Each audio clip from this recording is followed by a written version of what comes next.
Praise the lord. ప్రభు అయిన యేసుక్రీస్తు ప్రశస్త నామములో మీ అందరికీ మా హోసన్న మినిస్ట్రీస్ తరపున హృదయపూర్వకమైన వందనాలు తెలియపరుస్తున్నాను. ప్రభు మిమ్మల్ని ఆశీర్వదించి దీవించునుగాక.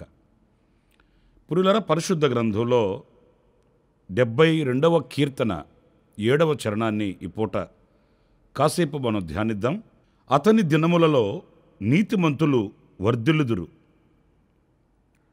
చంద్రుడు లేకపోవు వరకు క్షేమాభివృద్ధి కలుగును. ఈ వాక్యంలో మనం గమనించవలసింది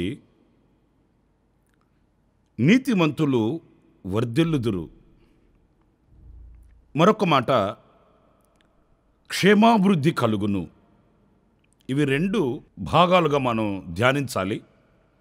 మరి ముఖ్యముగా క్షేమాభివృద్ధి అనే విషయాన్ని కూడా రెండు భాగాలుగా మనం ధ్యానించాలి. ఎందుకంటే అభివృద్ధి వేరు, క్షేమాభివృద్ధి వేరండి. వేరు అంటే అందులో ఉన్న అనుభవాలు ప్రత్యేకంగా కనిపిస్తాయి. కొంతమంది అభివృద్ధి చెందుతారు వ్యాపారాలలో, చేతి పనులలో, కుటుంబాలలో. కానీ వారి నోట మనం వినే మాట ఏంటంటే క్షేమము లేదండి అని చెప్తారు. అభివృద్ధి చెందడం వాస్తవమే, కానీ ఆ అభివృద్ధిలో క్షేమముగా బ్రతకగలుగుతున్నారా అని అడిగితే చాలామంది దగ్గర మనకు సమాధానం రాదండి. మీకు ఒక చిన్న ఉదాహరణ చెప్తాను. దైవజనులు యేసన్న గారితో కూడా మేము యెరూషలేము ప్రాంతానికి చూడటానికి వెళ్ళామండి. మేము ఇంచుమించు ఒక 45 మందిగా వెళ్ళాము యేసన్న గారితో కూడా. ఆ 45 మందిలో ఒక మంచి పెద్ద వ్యాపారి ఒక ఆయన, యేసన్న గారికి మంచి ఆప్తులు, దగ్గరగా ఉండేవాళ్ళు.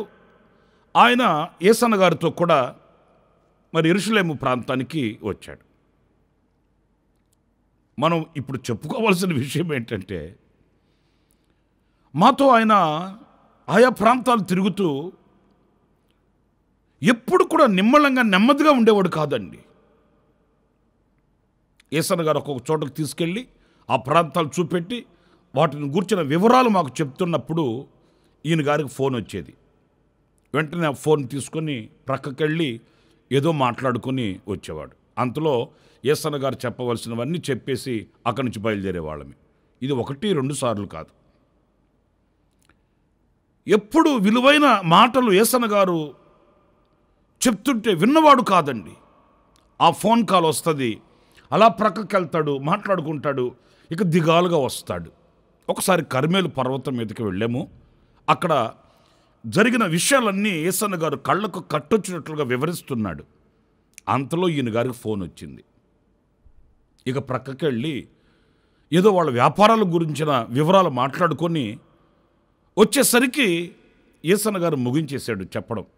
అంతలో యేసన్న గారు కాస్త మందలించాడండి. ఏమయ్యా, నీకు ఒక్కడికే ఉందా ఫోన్? ఏమన్నా అరే, ఇంతమంది వచ్చి పరవశించిపోతున్నారు, సంతోషిస్తున్నారు, ఒక్కొక్క స్థలాన్ని చూసి దేవునికి స్తుతి చెల్లిస్తున్నారు. మరి నీవేమో ఎప్పుడు చూసినా ఫోన్ ఒకటి తీసుకుని వెళ్ళి మాట్లాడుకుంటున్నావు. నువ్వు ఫోన్ మాట్లాడుకోవడానికంట ఎక్కడికి వచ్చింది అని మందలించాడు. పాపం ఆయన మౌనంగా ఉన్నాడు అనుకోండి. ఆ తర్వాత యేసన్న గారు అలా వెళ్ళిపోయిన తర్వాత ఆయన గారు మాతో అంటాడు, ఏం చేద్దాం నాయనా, చిన్న బడ్డీ కొట్టు పెట్టుకొని చిన్న వ్యాపారం చేసుకునే వాళ్ళమి. ఎంత ప్రశాంతంగా ఉండేదో. తిన్నది కాస్త వంట పట్టేది, పడుకుంటే నిద్ర పట్టేది, నిమ్మలంగా నెమ్మదిగా ఉండేవాళ్ళమి. చిన్న బడ్డీ కొట్టు పెట్టుకున్నప్పుడు వ్యాపారాలు అభివృద్ధి చెందాయి, కానీ క్షేమం లేదయ్యా. చూసారండి, ఆయన చెప్తున్నాడు వ్యాపారాలు అభివృద్ధి చెందాయి, లక్షలతో ఇప్పుడు వ్యాపారం చేస్తున్నాం, కానీ ప్రతి నిత్యము ఏదో కలవరం కలవరం కలవరం. పెట్టుబడి పెట్టాము, అది మరలా వస్తుందో లేదో. సాహసించి ముందుకు వెళ్ళాము, ఇందులో మనకు ఆశీర్వాదంగా పరిస్థితులు ఉంటాయో లేవో. ఇదే కలవరం అయ్యా. తిన్నా వంట పట్టట్లే, పడుకున్న నిద్ర పట్టట్లే, ఎక్కడ నిలకడగా నిలవలేకపోతున్నాం, కుదుటుగా కూర్చోలేకపోతున్నాం. ఇదొక కలవరమయ్యా. లేకపోతే ఆశీర్వాదకరంగా గొప్ప దైవజనులతో ఈ ప్రాంతానికి వచ్చేనే, చూడండి నా పరిస్థితి ఎలా ఉందో అని ఆయన వాపోయాడండి. నిజమే, అభివృద్ధి చెందడం వాస్తవమే, కానీ ఆ అభివృద్ధిలో క్షేమము కూడా ఉండాలండి. మనం ఎంత అభివృద్ధి చెందినా ఆ అభివృద్ధితో కూడా క్షేమము కూడా మనకు కలగాలి. అప్పుడే అది ఆశీర్వాదకరంగా ఉంటుంది. అందుకే దైవజనుడైన యోహాను కూడా అంటాడు, నీ ఆత్మలో వర్ధిల్లుచున్న కొలది నీవు అన్ని విషయములలో వర్ధిల్లి సౌఖ్యముగా ఉండవలెనని నేను ప్రార్థించుచున్నాను, కోరుకొనుచున్నాను అన్నాడు. అన్ని విషయాలలో వర్ధిల్లి క్షేమము కలిగి సౌఖ్యంగా ఉండాలండి. సౌఖ్యము లేని అభివృద్ధి, క్షేమము లేని అభివృద్ధి దేనికండి? అయితే ఇక్కడ మనం గమనించినప్పుడు నీతిమంతులు వర్ధిల్లుదురు చంద్రుడు లేకపోవు వరకు, అంటే అంతము వరకు కూడా వాళ్ళు క్షేమాభివృద్ధి కలుగుతూ ఉంటారంటండి. క్షేమాభివృద్ధి, క్షేమము ఉంటుంది, అభివృద్ధి కూడా ఉంటుంది, సౌఖ్యంగా బ్రతుకుతారట ఈ నీతిమంతులు. నేను ఒక్క ప్రశ్న మిమ్మల్ని అడుగుతున్నాను, ఇలాంటి బ్రతుకు ఇది ఈ క్షేమాభివృద్ధి కలిగిన అనుభవాలు ఈ రోజున మనం కలిగి ఉన్నామా? లేకపోతే ఆర్థికంగా, కుటుంబ పరంగా, వ్యవసాయ పరంగా, చేతి పనుల మూలాన నేను అభివృద్ధి చెందుతున్నాను అనుకుంటూ క్షేమము లేని బ్రతుకుతున్నామా అనేది గుర్తించుకోవాలి. ఈరోజు ప్రభు సన్నిధిలో మనం ప్రార్థించుకోవాలి. ఇక్కడ నేను మీతో చెప్పాలనుకున్న మాట ఏంటంటే, ఈ క్షేమాభివృద్ధి కలిగే ఈ అనుభవాలు ఎవరికి ప్రాప్తిస్తాయి అనంటే, చూడండి, జకర్యా గ్రంథం 9వ అధ్యాయం 16వ వాక్యం 17వ వాక్యం చక్కటి అనుభవాన్ని మనకు నేర్పిస్తుంది. నా జనులు యెహోవా దేశములో కిరీటమందలి రత్నముల వలె నున్నారు గనుక కాపరి తన మందను రక్షించున్నట్లు వారి దేవుడైన యెహోవా ఆ దినమున వారిని రక్షించును. వారు ఎంతో క్షేమముగా ఉన్నారు, ఎంతో సొగసుగా ఉన్నారు. ధాన్యము చేత యవనులను, క్రొత్త ద్రాక్షారసము చేత యవన స్త్రీలను వృద్ధి నొందుదురు. పురిలారా చూడండి, ఇక్కడ వృద్ధి నొందుదురు. ఎవరిళ్ళు? 16వ వాక్యం మొదటి మాటల్లోనే మనం చదువుతామండి. నా జనులు అంటే వీళ్ళు దేవుని జనులు. ఏంటండి అలాగ ప్రత్యేకిస్తున్నారు అని అనుకుంటారేమో. లోక జనులు వేరండి, దేవుని జనులు వేరండి. లోక జనులు లోకాన్ని అనుసరిస్తారు, లోక జనులు లోక సాంప్రదాయాలను అనుసరిస్తారు. దేవుని ప్రజలు ఆయనను అనుసరిస్తారు, ఆయనను వెంబడిస్తారు. అంటే ఆయన సొంతమైన ప్రజలు, ఆయనకు సొంతమైన ప్రజలు. ఒక్క మాట, మరి మనం ఎవరికి సొంతం? లోకానికి సొంతమా? ప్రభువుకు సొంతమా? మనం లోకాన్ని వెంబడిస్తూ లోకజనుల వల్లే ఉన్నామా? ప్రభువును వెంబడిస్తూ ఆయన ప్రజలుగా ఉన్నామా అనేది మన అంతరంగానికి తెలుసు, దేవునికి తెలుసు. మరి ఈరోజు ఒక్కసారి ఆలోచించండి.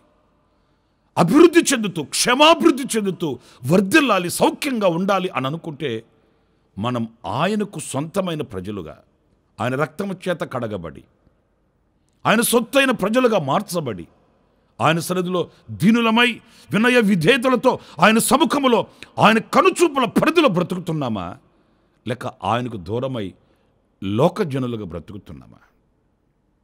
నేను అనకూడదు, ఒకవేళ మీకు బాధ కలుగుతుందేమో, కానీ కొంతమంది క్రైస్తవ కుటుంబాలలో పుట్టి పెరిగి కూడా లోకజనుల వలె ప్రవర్తిస్తారండి.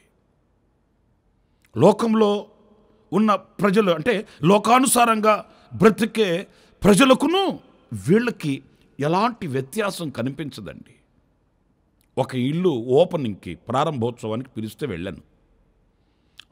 వాళ్ళు ఏం చెప్పారంటే, మీరు సేవకులు ఎంతమంది వస్తే అంత ఆశీర్వాదం అండి మాకు, కనుక మీరు ఎంతమందిని తీసుకొని వచ్చారో చాలా సంతోషిస్తాం మేము, సేవకులు అందరూ రావాలండి అని చెప్పారు.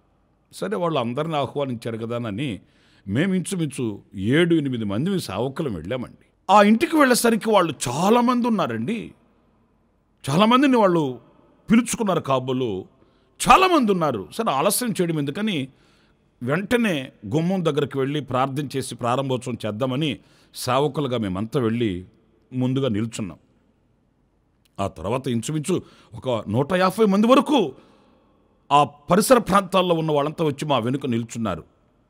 ఆశ్చర్యమైన సంగతి, నేను ప్రార్థన చేద్దామని అలా తలెత్తి చూస్తే ఆ గుమ్మానికి పైన ఒక ఫోటో తగిలించున్నారండి. ఓ ఫోటో. నాకు చాలా బాధ అనిపించింది. వెంటనే నేను ఆమెను పిలిచి, ఏమ్మా అది మీ ఆయన ఫోటోనా అని అడిగానండి. ఆమె పక్కున్నవి, ఏంటి పాస్టర్ గారు అలా అంటున్నారు ఏంటండి అనింది. కాదండి, నాకు తెలియక అడుగుతున్నానులే, అది మీ ఆయన ఫోటోనా, మీ యజమానుడి ఫోటోనా అని అడిగాను. ఆమె పాపం సిగ్గుపడిపోయింది, తలదించేసింది. ఆమె అంటది అంటే అంటే అని ఏదో చెప్పబోతుంది. నేను అన్నాను, ఇన్ని లక్షలు పెట్టి మరి చక్కగా ఇల్లు కట్టించాడు దేవుడు, కట్టించుకున్నారు మీరు కూడాను. మరి ప్రారంభోత్సవంలో ఈ గుమ్మం దగ్గర ఈ ఫోటో దేనికి పెట్టినట్టు? అంటే ఆచారాలు కాదండి. ఆశీర్వాదాలేమో దేవుని దగ్గర నుంచి రావాలి, ఆచారాలు మాత్రం విడిచిపెట్టరండి. నా ప్రియమైన సహోదరులారా, ఆలకించండి. చాలా దౌర్భాగ్యమైన పరిస్థితి అండి. మీకు బాధ కలుగుతుందేమో. కొందరు కుటుంబాల్లోకి వెళితే లోకాన్ని వాళ్ళ ఇళ్ళలో చూడొచ్చండి, లోక పరిస్థితుల్ని వాళ్ళ కుటుంబాల్లో మనం చూడొచ్చండి. అలా కాదు. ఎవరైతే ఆయన సొత్తైన ప్రజలుగా, ఆయనకు ప్రజలుగా ఉంటారో, ఆయనకు జనముగా ఉంటారో వారు అభివృద్ధి చెందుతారు, క్షేమము కలుగుతుంది. నా జనులు ఇక ఎన్నటికీ సిగ్గునందరని వాక్యం చెప్తుంది. నా జనులు నా ఉపకారమును తెలుసుకొని వారు హర్షిస్తారు, ఆనందిస్తారని వాక్యం చెప్తుంది. ఆయన జనులకు కలిగే ఆశీర్వాదాలు ఎన్నో ఎన్నో ఎన్నో. ఆ అభివృద్ధిలో క్షేమము కలిగి సౌఖ్యంగా బ్రతకగలుగుతారు. కనుక ఈ వాక్యంలో మనం నేర్చుకునవలసింది, మనం లోక జనులమా లేక ఆయన ప్రజలమా? ఒకవేళ ఇంతవరకు లోకజనులుగా మనం ప్రవర్తిస్తూ ఉంటే ప్రభు పాదాలు పట్టుకుందాము, ఆయనకు సొంతమై ఉండేటట్లు సమర్పించుకొని ప్రభుకు అప్పగించుకుందాం. గనుక తీర్మానంతో ప్రభు సన్నిధిలో తల ఉంచి ప్రార్థన చేసుకుందాము. మనము సజీవ యాగముగా ఆయనకు సమర్పించుకుందాం. తలలు ఉంచండి, ప్రార్థన. జీవాధిపతి అయిన ప్రభువా, మీకు వందనాలు. నీవు మహోన్నతుడవైన దేవుడవు, ఆశ్చర్యకరుడవు నాయన. క్షేమాభివృద్ధి పొందుతూ మేము మీ కొరకు సాక్షిగా నిలిచి సౌఖ్యముగా ఉండుటకు ప్రభువా మరొక్కసారి మీరు వాక్యపు వెలుగులో మమ్మల్ని నిలబెట్టారు, అందుకు వందనాలు. నీతిమంతులు క్షేమాభివృద్ధిని అందుతారని, నీ ప్రజలైన వారు క్షేమాభివృద్ధిని అందుతూ సౌఖ్యంగా బ్రతుకుతారని మీ లేఖనాలలో నుంచి మేము ధ్యానిస్తూ వచ్చాము. ఆ రీతిగా మేము బ్రతుకుటకు మీ సహాయాన్ని కోరుకుంటున్నాము. మా చేతిని పట్టుకొని నడిపించమని మమ్మల్ని మీకు అప్పగించుకుంటూ ఈ ప్రార్థనలో ఏకీభవించిన ఒక్కొక్కరిని ఆశీర్వదించమని నజరేయుడైన యేసు ప్రశస్త నామములో ప్రార్థన చేసి వేడుకొనుచున్నాను తండ్రి. Amen, amen. ప్రభు మిమ్మల్ని ఆశీర్వదించి దీవించునుగాక. ఈ దినమంతా విశేషమైన కృప నా దేవుడు మీకు అనుగ్రహించుగాక. ఆమెన్. ప్రతి దినము ఈ అనుదిన కృపాను సందేశాల కొరకు, ఇంకా మరిన్ని ఆత్మ సంబంధమైన సందేశాల కొరకు ఈ మా యూట్యూబ్ ఛానల్ ని సబ్స్క్రైబ్ చేసుకోండి. Pastor Ramesh ministries.